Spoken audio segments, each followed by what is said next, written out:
How have the recent changes in the way funding can be allocated to the supply chain affected employers? And how does the panel feel this can aid the growth of apprenticeship starts? Just to be clear, what the question is, the 10% of someone's levy pot can be transferred. It's not just to supply chain companies, it's to any other company, whether they're levy payer, non-levy payer. Will that help? Is that something that we should encourage? Gordon, you raised that issue around. Yes, I mean, any movement in that area is welcome. And I referred to the fact what I'd said about overtraining for the supply chain.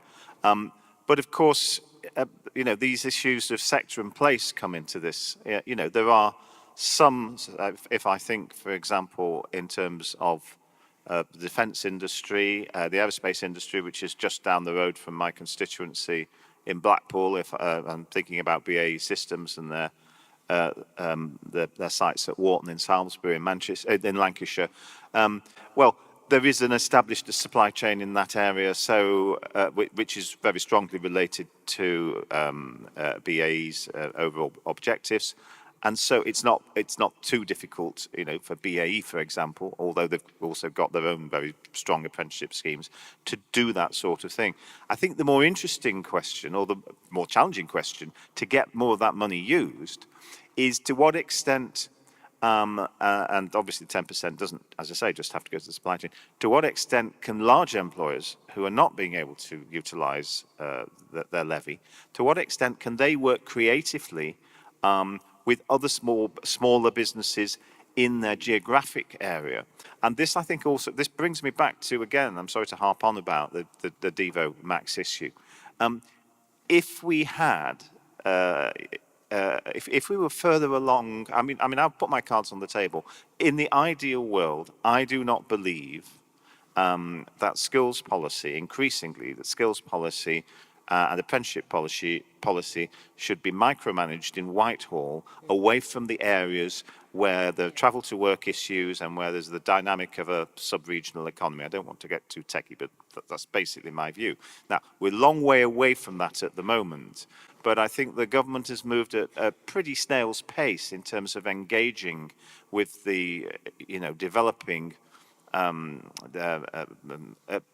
organisations being able to do that, whether we're talking about combined authorities or metro mayors or whatever, and that ability of to have a combination of the impact locally by local decision makers with large companies and perhaps with medium-sized companies or smaller companies who are maybe in a supply chain or maybe just geographically part of that sub-region, would be a very good and a very dynamic way of taking this process forward.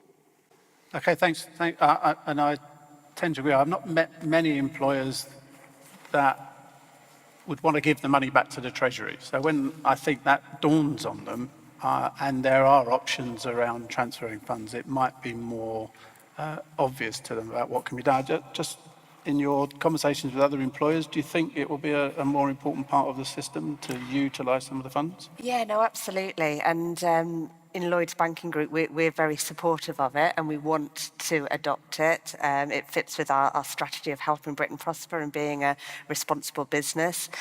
As yet, we haven't agreed how we will use the 10%, and it has been complicated, absolutely. And I think from talking to a number of other organisations, they're in a similar position to us. The appetite is there, and we also have to be aware of the administrative overhead. So, if we're going out to a number of different organisations, and that impacts on the resource in my team to manage that process. So I think, in terms of pooling resources from a regional perspective, I think that absolutely makes sense, and then you can have more impact in what you are doing. And I guess this falls into the, I would say this, wouldn't I? My career's been about training providers and getting training providers as an important part of the process. My feel is that until training providers grab it and make it work for employers, it probably won't happen. I just wonder if any of our training providers would have a view about that. Most training providers I talk to say, well, that's not going to be important. We're not going to bother with that. It's too difficult, but I just wonder what your view is. I mean, I think from our perspective, it is quite sectoral. We work a lot with the built environment and construction. So actually for us, this has been on the agenda. But again, it's just been very, very frustrating for employers.